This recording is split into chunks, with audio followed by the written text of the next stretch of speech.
जब डॉक्टर से बात करी गई है तो उन्होंने बताया है कि 30% लोग, जो 1000 लोग यहाँ रह रहे हैं, उनमें से 30% के करीब लोग मैल न्यूट्रिशन के शिकार हैं। उनके BMI 18 से कम है। छोटे कमरे में 46 महिलाओं को रखा हुआ है, बिस्तर एक भी नहीं है और उनको नीचे बिना किसी गद्दे के सुलाया जाता है। कितनी शर्म की बात है कि अभी तक मंत्री यहाँ नहीं आए हैं, अभी तक सेक्रेटरी यहाँ नहीं आए हैं, तो वो अपने एयर कंडीशन कमरों में बैठे रहेंगे और यहाँ पे लोग मरते रहेंगे। जो मंत्री बैठकर AC के कमरों में प्रेस कॉन्फ्रेंस कर रहे हैं, उनका फर्ज नहीं बनता कि वो आके यहाँ पे हालात देखें कि ये जो सरकार के मंत्री हैं और अफसर हैं, ये कमरों में बैठकर अपने एयर कंडीशन रूम में बैठ के प्रेस कॉन्फ्रेंस कर रहे हैं, इंक्वायरी ऑर्डर कर रहे हैं। अरे इंक्वायरी तो हर बार होती है, इनके ऊपर कौन इंक्वायरी करेगा? FIR में इन सब लोगों का नाम होना चाहिए और इनके ऊपर अच्छे से इन्वेस्टिगेशन होनी चाहिए। सीधे सीधे सरकार की जिम्मेदारी बनती है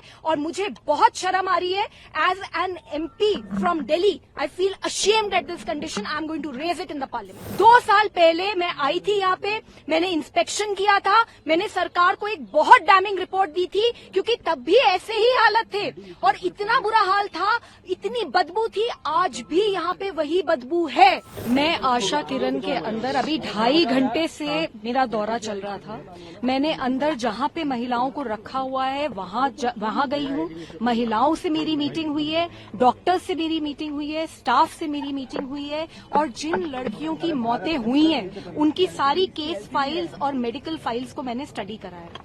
मेरे मानने से ये सीधे सीधे एक क्रिमिनल नेग्लिजेंस का मामला है। बहुत बड़ी लापरवाही करी गई है और जो डॉक्टर्स भी हैं यहाँ पे, उन्होंने बार बार लड़कियों की रिपोर्ट्स में लिखा है कि मैल न्यूट्रिशन तक हुआ है। 2 लड़कियां हैं, गीता और श्रुति, उनकी फाइल्स में साफ लिखा हुआ है कि मैल न्यूट्रिशन की वो शिकार थीं। यहाँ तक कि जब डॉक्टर से बात करी गई है तो उन्होंने बताया है कि 30% लोग, जो 1000 लोग यहाँ रह रहे हैं, उनमें से 30% के करीब लोग मैल न्यूट्रिशन के शिकार हैं। उनके BMI 18 से कम है। 20% को अलग अलग तरीके की स्किन डिजीजेस हैं। अंदर जब मैं गई, एक छोटे कमरे में 46 महिलाओं को रखा हुआ है, बिस्तर एक भी नहीं है और उनको नीचे बिना किसी गद्दे के सुलाया जाता है। हालात ये हैं कि अगर वो 46 लड़कियां लेट जाएं तो बिल्कुल एक के ऊपर एक सोएंगी, तब जाके वो सो पाएंगी। ये हाल हो रखा है। उनमें से 2 लड़कियां जो मरी हैं, पुष्पा और गीता, दोनों लड़कियों को बेड सोर्स थे। उनकी जो फाइल पढ़ी है मैंने, उसमें साफ डॉक्टर ने लिखा हुआ है कि ये पर्सनल हाइजीन किसके नेग्लिजेंस से हो रहा है, क्यों ये नेग्लिजेंस हुई, बेड सोर्स होने का क्या मतलब है। ये हालात हो रखे हैं। इतनी गर्मी है अंदर, इंसान खड़ा नहीं हो पा रहा। जो एडमिनिस्ट्रेटिव ऑफिस है वहां पे AC लगा हुआ है, लेकिन जहां लड़कियों को रखा हुआ है और 200-300 लड़कियां यहाँ पे हैं, महिलाएं हैं यहाँ पे, उनके लिए एक भी AC नहीं लगा हुआ। लड़कियां खुद उनमें से जो बोल पा रही हैं, वो बार बार मांग कर रही हैं कि कुछ ऐसा करवा दीजिए कि गर्मी बहुत ज्यादा हालात है।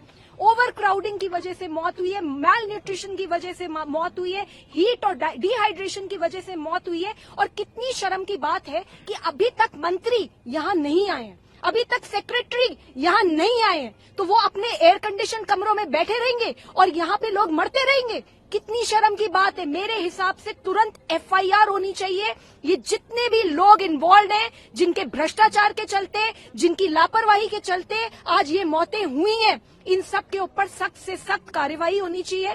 मैं एक रिपोर्ट बना रही हूँ और मैं ये मुद्दा पार्लियामेंट में जरूर उठाऊंगी। आतिशी ने आज प्रेस कॉन्फ्रेंस की और उन्होंने कहा कोई मंत्री नहीं है इस विभाग का, समाज कल्याण विभाग का, ये एक बड़ी वजह हो सकती है। जी बिल्कुल, मंत्री तो इमीडिएटली होने ही चाहिए और जो मंत्री बैठकर AC के कमरों में प्रेस कॉन्फ्रेंस कर रहे हैं, उनका फर्ज नहीं बनता कि वो आके यहाँ पे हालात देखें।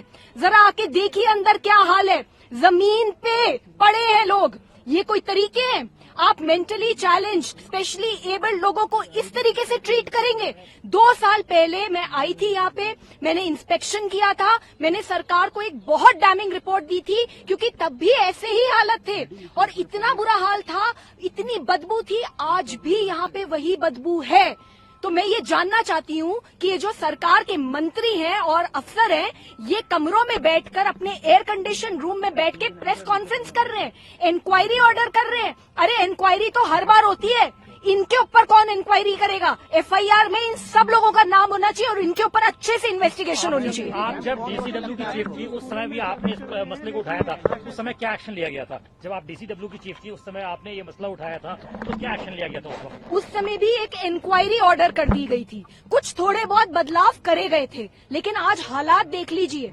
1000 लोग रहते हैं यहाँ पे और साइकियाट्रिस्ट एक है जो 3 दिन में, हफ्ते में 3 दिन के लिए आता है। एक भी काउंसलर नहीं है यहाँ पे। कितनी वैकेंसीज हैं यहाँ पे, कौन जिम्मेदारी लेगा?